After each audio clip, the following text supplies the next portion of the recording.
Andrea, we need to talk.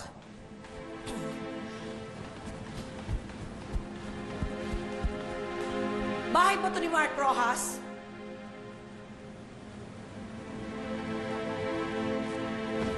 Kinakausap kita.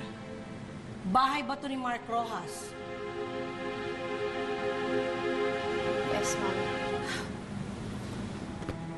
Paano mo itong nagawa sa akin? Di ba pinag-usapan na natin to? Mami, alam ko naman magagalit kayo eh. Pero nagbaka sakali ako kasi wala akong choice. Inoffer sa akin ni Mark Rojas to nang walang bayad. Sa totoo lang, Mami, ang perang meron tayo, masikip na apartment lang kakaya nating rentahan. Kaya niya ba ni Candice yun? Kaya niyo? Mami, pwede ba please? Buksan mo naman yung mga mata mo. Mahirap na tayo. Hindi na natin kailangan magmalaki sa mga taong tumutulong sa atin. Dahil kung hindi, pare-pareho lang tayo mamamatay sa gutom. Titira ako kahit nasa anong liblib ng bundok.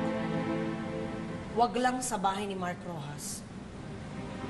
Alam mo naman na yung taong yan, walang gustong gawin kundi sirain lahat ng pinaghirapan ng tatay mo. Oo, naghihirap tayo. Pero kailangan ba nating itapon ang natitira nating dignidad? Ayoko maging charity case sa mga taong walang ginusto kundi makita ang pagbagsak natin. Bukas na bukas, maghahanap ka ng paglilipatan natin. Lilipat tayo sa lalong madaling panahon.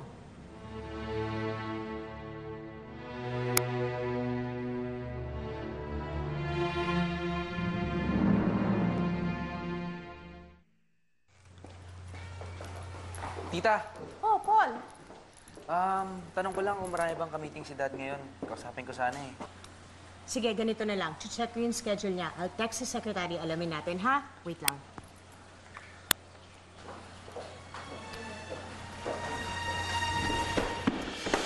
Okay lang po kayo? Sorry. Sino yun, Tita? Sino? Hindi ko nakita eh. Anyway, Tita. Kasi yung kaibigan ko nasunugan kahapon. Hihingi sana ako kay Dad ng perang pwede i-donate. Parang nabalitaan ko yan. Yung mga tuwason ba yan? Opo. Kawawa naman sila. Wala na rin yung monthly allowance ko eh.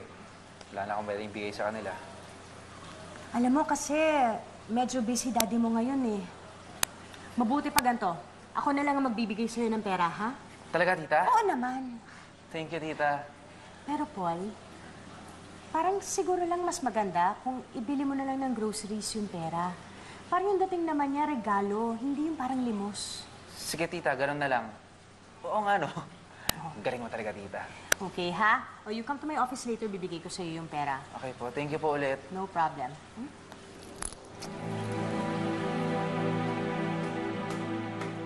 Ma'am, iwan ko muna po kayo. Sige, I have key. Good morning, ma'am. Sabi po kasi ng kasambahay ninyo, wala daw po si Mrs. Dawson. Baka po pwede namin iwan yung package na ito. Kasi ho, kilala niyo ho ba kung kanino galing? Hindi ho namin alam. Natagpuan ho namin yan doon sa pinangyarihan ng sunog kahapon. Pinadaan na ho namin yan sa x-ray. At wala naman hong delikadong bagay sa loob. I-report nyo na lang ho, ma'am, pag mayroon di ka nais-nais sa loob ng kahon na yan. Sige, ibibigay ko na lang ho kay Mami pagdating ha. Salamat ho. Sige po. Tara.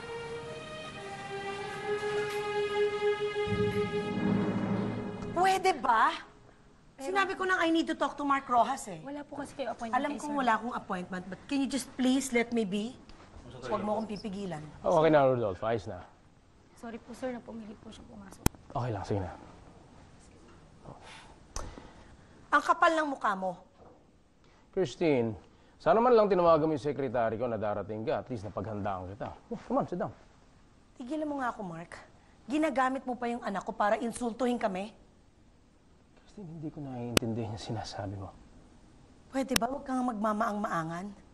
Alam ko naman na kaya mo kami pinapatira sa luma mong bahay para magkaroon kami ng utang na loob sa'yo. At nang sa ganon, mas mabilis mong makukuha yung bangko namin, di ba? Gusto ko lang makatulong.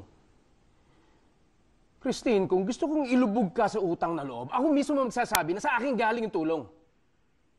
Apparently, yung anak mo, Hindi siya marunong magtago ng sikreto.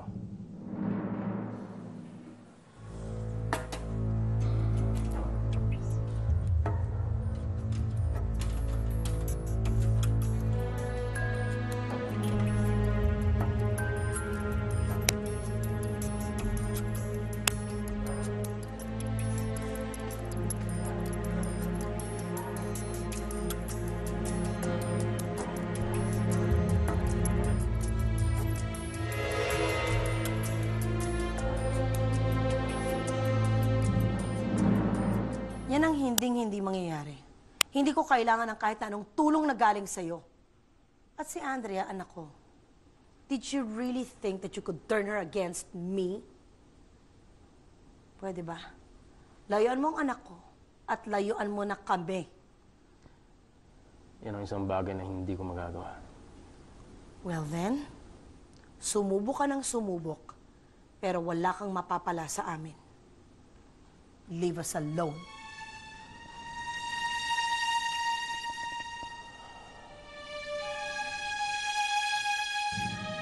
Lovely, sa tingin mo ba masama akong ina?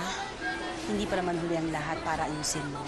Dapat malaman ng Candice na yan na ako lang at ako pa rin ang mahal ni Paul. Bali-balita na magdi-dissolve na ang Tuason Rural Bank. What's going on? Hindi ko naman pwedeng kausapin si Andrea about business these past few days. Okay, do what you can so that Andrea will say yes. Hindi nauubra yung pagkakatito mo sa kanya. Sinabi ko na kay Mark na hindi na ako magtatagal ng isa pang minuto sa bahay niya. Ay, makamahirapan pa tayo niyan eh. Oo nga, ikaw ang nag-aasikaso ng lahat.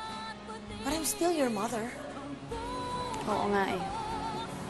Sana naman maramdaman namin